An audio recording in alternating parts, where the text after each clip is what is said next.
Hello and welcome back to the channel.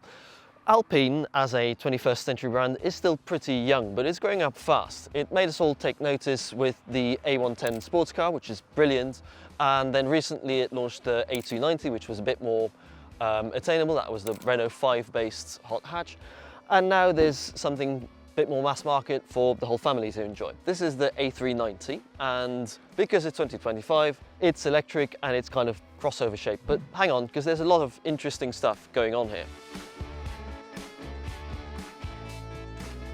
So even though this is distantly related to the Renault Scenic and the Nissan Ariya, you can see just through the camouflage that this is a very different car. It's not just a Scenic with a sloping roof, it's got a shorter wheelbase, and it's technically quite different.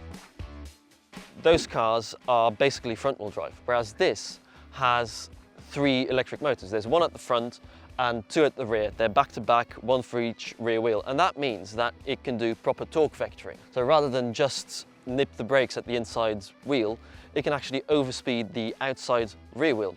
And that, according to the Alpine engineers, means that it feels like a much lighter car than it isn't. It's an EV, obviously it's never going to be a light car, but it's supposed to have a bit of that Alpine A110 spirit. Now, we're a bit limited in what we can do today. We're at the Michelin Ladue proving ground, and I can only have a go on the wet handling circuit, but that should still be pretty good for demonstrating the sort of dynamics of this car. So let's have a go, see if there's a bit of A110 spirit in this electric crossover. So Alpine A390 on the wet handling track. So first off, I'm not allowed to tell you anything about the interior, hence all the bin bags. On the straight, it's fast, but not explosively so. It's nothing we've not seen before, but it's really easy to drive. It's really intuitive.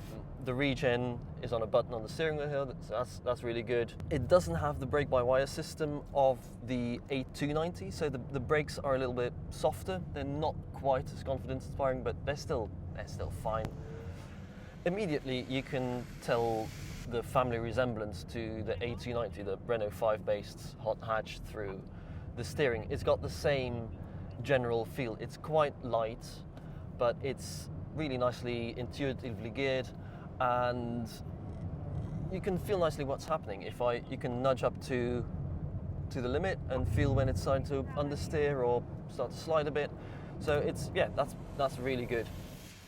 In terms of driving experience, Alpine have kept things relatively simple. So in a Hyundai Ioniq 5N, you've got a zillion different modes. You can tweak the power, the torque split between front and rear. You can tweak the dampers. You can mess with the rear diff.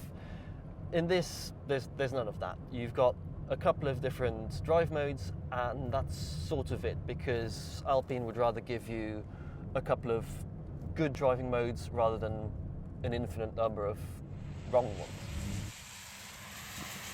So to go through them, you start in normal mode, and that's pretty normal. It's pretty safe. There's a natural bit of understeer. You don't feel like there's a load of power going to the rear, and if you try and misbehave, if you try and sort of lift off, stability control will really quickly intervene and stop anything bad happening. If we move to sport, the difference isn't enormous, so the torque split remains the same. The difference is that the steering weights up a little bit and the stability control is a bit looser, so it'll let you slide it a little bit, but not too much. They say that you can feel the difference between the normal and the sport modes a lot better on dry roads. So yeah, we'll see how that pans out. So where it gets really interesting is in track mode. In track mode, it sends a load more power to the back, and it really bumps up that torque vectoring. So it starts sending a lot more power to the outside rear wheel to really turn you in, and the stability control gets a lot looser. So now it starts to feel really rear-wheel drive. So if you add a load of power, it's going to start to slide. It still keeps the ESC on, so it's never going to let you do really enormous slides. It's kind of at its best when you turn it in off the power and then ride out slides like that. So as you can see, it will let you do reasonably big slides, and I think on the road that's going to feel quite exciting. You can really feel the balance of the car. But in the end, it always kind of keeps an eye out. So you always feel like the car's never fully trusting you. So if you start having a bit too much fun, it starts putting on the brakes and it starts cutting power and it starts putting power to the front wheels. You can also turn off the ESC completely. There's a specific button for that, which I really like. Hold that, and then you can really start to play with this car. It never feels fully rear-wheel drive. You always feel that when the slide starts getting a bit too big, it starts putting power to the front wheels. But I guess that's a sensible thing to do, because if you had this as rear-wheel drive, it might feel a bit too leery.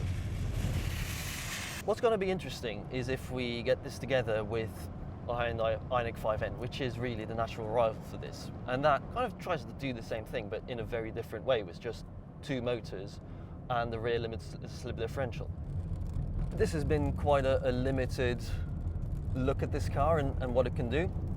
So I wouldn't want to come to a proper verdict on it. But I mean, I really like how they're using kind of new technology to do things that you couldn't do with an internal combustion engine car.